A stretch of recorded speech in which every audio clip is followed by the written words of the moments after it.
Assalamualaikum Sobat Football United. Ruben Amorim datang ke Manchester United ini ada beberapa fungsi, ada beberapa tugas ya. Gue sudah pernah sebutkan di beberapa video.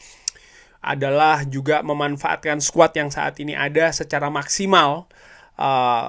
Perubahan, pergeseran misalnya tentu saja sangat wajar terjadi, tapi diharapkan menurut gue secara ringan amatiran, seperti ada salah satu artikel di The Telegraph mengatakan kalau bagaimana nampaknya Manchester United akan lebih berhemat ini ya dari sisi budget.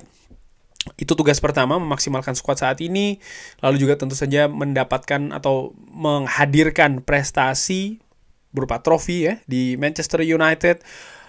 Project 150 2028 Manchester United diharapkan ada di perburuan gelar juara, kalau tidak bahkan menjadi juara Liga Inggris. Namun demikian, menurut gua secara ringan amatiran ya, ada satu tugas lagi nih yang harus dilakukan oleh Ruben Amorim di antara poin-poin lain yang mungkin belum gua sebutkan, yaitu mengembangkan ulang lagi squad dari Manchester United. Di Sporting, dia banyak bekerja dengan pemain-pemain muda, digabungkan dengan pemain-pemain senior, sehingga terciptalah sebuah kesulitan ya di dalam tim skuadnya di Sporting. Menurut gua, ini juga menjadi salah satu tugas nantinya di Manchester United. Mungkin tidak dalam waktu dekat, mungkin dalam jangka waktu yang menengah atau panjang. Sekali lagi ya, mungkin tidak dalam waktu dekat, tapi mungkin dalam jangka waktu yang menengah dan panjang. Dan kalau kita lihat bagaimana Ineos di Manchester United dari transfer musim panas kemarin, mereka menerapkan policy ataupun kebijakan yang berbeda, di mana mereka mendatangkan pemain, bukan hanya pemain yang dibutuhkan oleh sistem yang ingin dibangun, tapi juga memiliki talenta ya. Jadi pemain muda bertalenta, memiliki karir yang diharapkan bisa lebih meningkat lagi, potensi juga bisa lebih terbuka lagi, valuasi harga pun juga bisa lebih tinggi lagi. Gue ingat betul bagaimana Sir Jim Ratcliffe di salah satu wawancara, dia mengatakan kalau dia sangat terinspirasi dengan apa yang dilakukan oleh Real Madrid ya. Bagaimana Real Madrid ini mendapatkan banyak pemain muda dengan mungkin ketika didatangkan di Real Madrid ya, ini dengan angka yang tinggi, tapi mereka bisa merawat valuasi tersebut, kalau tidak justru juga ditingkatkan lagi ya valuasinya di Real Madrid, sehingga pemain ini secara kualitas meningkat, lalu secara valuasi juga tetap terjaga. Nah, Sir Jim Ratcliffe nampaknya sangat terinspirasi nih dengan apa yang dilakukan oleh Real Madrid. Salah satu contohnya di musim 2023-2024 mereka mendatangkan Jude Bellingham dengan harga sangat mahal ya, lebih dari 100 juta euro, pemain yang pada saat itu berusia 20 tahun ya. Tapi saat ini valuasinya justru meningkat nih dari 100 menjadi 100, jadi 100 berapa tadi? 113 ya. Sekarang ini menjadi 118. Luar biasa sih menurut gue ya. Dan 2022-2023 mereka mendatangkan pada saat itu seorang Tchouaméni yang didatangkan juga dengan harga mahal 80 juta euro. Saat ini valuasinya sekitar 100 juta euro. Ini kalau gue lihat di versi dari Transfermarkt. Artinya mendatangkan pemain muda nggak masalah, tapi pemain muda yang memang memiliki potensi besar sehingga valuasinya ini bisa terjaga atau bahkan meningkat ya dengan berilingnya waktu berjalan. Nah, ini kan juga membutuhkan sentuhan yang pas dari pelatih. Meredevelopment squad Manchester United akan seperti apa ya kira-kira? Kalau gue lihat secara ringan amatiran, gue perkirakan, sekali lagi gue bisa salah ini ya, dari jangka waktu yang menengah mungkin ya, ataupun agak sedikit lebih panjang, ini gue perkirakan merupakan komposisi saat ini dari Manchester United. Kurang lebih ya ada Andre Onana di kiper, Leny Yoro, Bruno Fernandes ada di sana, Rashford, Højlund, Kobbie Mainoo, Luke Shaw dan juga Mazraoui.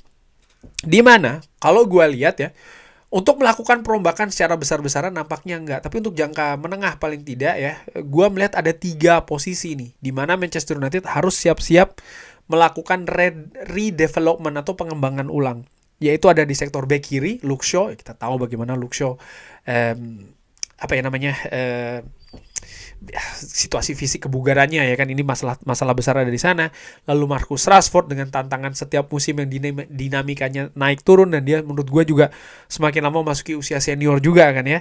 Lalu juga Bruno Fernandes. Nah, Bruno Fernandes ini sisi yang lain kalau gue lihat bagaimana Manchester United ini kebergantungannya kepada sosok Bruno Fernandes ini sangat tinggi sekali. Jadi gue menilai Manchester United juga harus melakukan redevelopment nih, siap-siap melakukan pengembangan ulang, artinya mencari pemain ataupun talenta muda yang bisa menggantikan peran dari Bruno Fernandes. Tidak mesti sama atributnya ya ataupun skill setnya dengan Bruno Fernandes, tapi paling tidak pemain yang bisa mengisi posisi yang saat ini ditempati oleh atau diprediksi ditempati oleh Bruno Fernandes di formasi ataupun konsep bermain dari seorang Ruben Amorim. Nah, kita mulai dari satu-satu dulu ya. Untuk posisi back kiri, gua melihat Milos Kerkez. Pemain muda ini saat ini berusia 21 tahun, valuasinya ada di angka 19 juta euro, masih berusia 21 tahun, dia pemain Hungaria, dia bermain bersama dengan Bournemouth, posisinya adalah back kiri.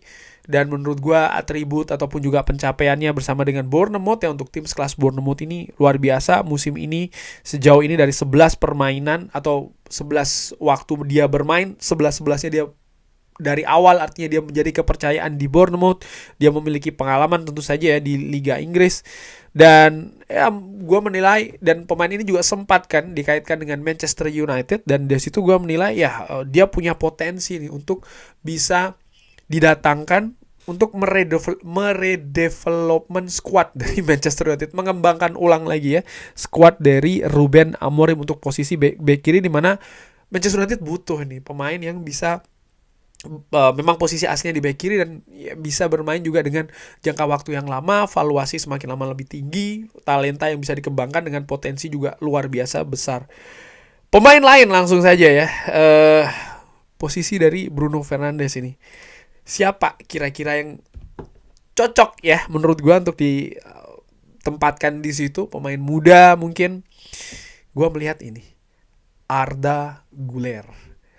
Arda Güler, pemain Turki, saat ini membela Real Madrid ya.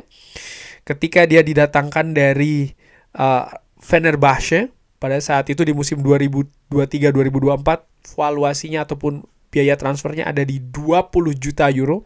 Gue bisa bilang hanya 20 juta euro. Dan saat ini valuasinya untuk pemain yang berusia 19 tahun ini ada di 45 juta euro. Kontraknya sendiri bersama dengan Real Madrid ini masih panjang ya, akan sampai 2029. Artinya Manchester United ya harus merogoh kantong mungkin agak sedikit dalam.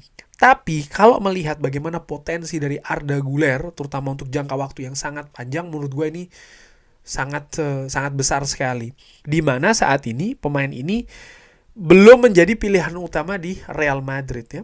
Dan dengan banyaknya pemain bintang di Real Madrid, kompetisi juga yang ketat di Real Madrid, mungkin Manchester United mungkin ya bisa memulai dengan meminjam Arda Güler, diberikan menit bermain yang agak lebih tinggi, baru melakukan pergerakan lainnya.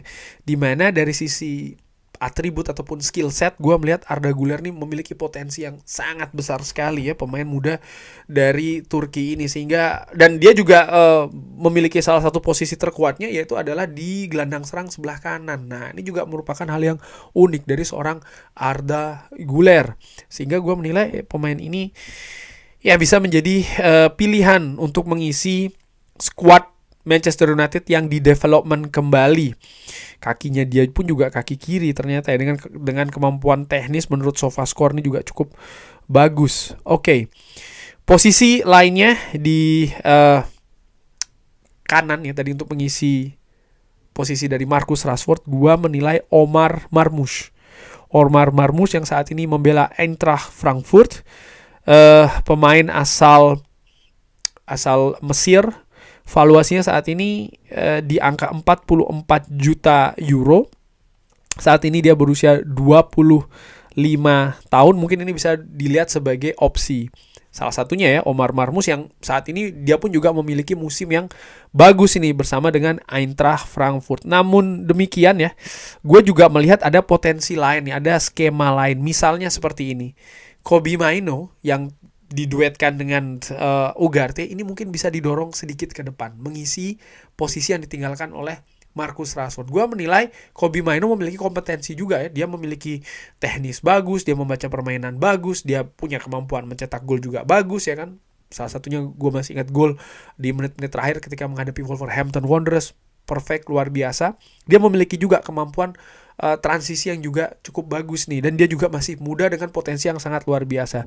Dan kalau Kobbie Mainoo didorong ke depan, gue menilai salah satu pemain yang juga bisa mengisi posisi yang ditinggalkan oleh Kobbie Mainoo yaitu ada pada pemain ini nih, dari Turki juga, Orkun Kokcu, pemain yang sempat memperkuat atau besar ya di Feyenoord Rotterdam, sempat menjadi kapten, inspirasi lini tengah dari Feyenoord, pindah ke Benfica, juga memiliki waktu ataupun juga menit bermain yang cukup oke di Benfica, bahkan dengan kontribusi yang bagus, daya jelajah juga yang cukup tinggi di lapangan tengah, dan dikabarkan juga diincar ya oleh Arne Slot di Liverpool. Menurut gue ini juga bisa menjadi opsi di lini tengah Manchester United kalau seandainya Kobbie Mainoo ini didorong ke depan. Ini menurut gue mungkin bukan situasi yang perfect banget ya, melihat keadaan ya situasi Manchester United saat ini, misalnya dengan keadaan finansial yang ya ingin berhemat ya kan. Mungkin 3 pemain itu ataupun 4 pemain ini didatangkan dengan tidak secara sekaligus, mungkin dengan bertahap, mungkin juga dengan cara yang berbeda, mungkin bisa dipinjam dulu atau seperti apa ya. Mungkin juga ada pemain dengan posisi lain, misalnya pemain belakang ya kan, atau pemain lini depan misalnya, yang bisa didatangkan juga dalam rangka untuk mendevelop squad dari Ruben Amorim di Manchester United. Tidak saat ini, tapi paling tidak ya mungkin jangka menengah atau jangka panjang itu juga bisa terjadi. Tapi ini tadi yang menurut gua ya, per saat ini kalau gue nilai siapa-siapa saja yang bisa membantu squad Manchester United didatangkan untuk meredevelopment, membangun ulang lagi squad dari Ruben Amorim. Tentu saja ini masih, kalau mendatangkan 3 pemain ya katakanlah demikian, maka sebagian besar masih akan tetap menggunakan pemain yang saat ini ada di Manchester United, sebagian besar seperti itu ya. Tentu saja ini juga nanti akan ada pemain yang lepas, ada pemain, hal seperti itu akan juga berjalan sebagai dinamika ya. Tapi bagaimana Sobat Football United? Ada pilihan lain kira-kira? Ada posisi lain? Seperti biasa silakan drop di kolom komen. Terima kasih sudah menyaksikan. Jangan lupa like, sholat, dan juga subscribe. Wassalamualaikum warahmatullahi wabarakatuh. Thank you.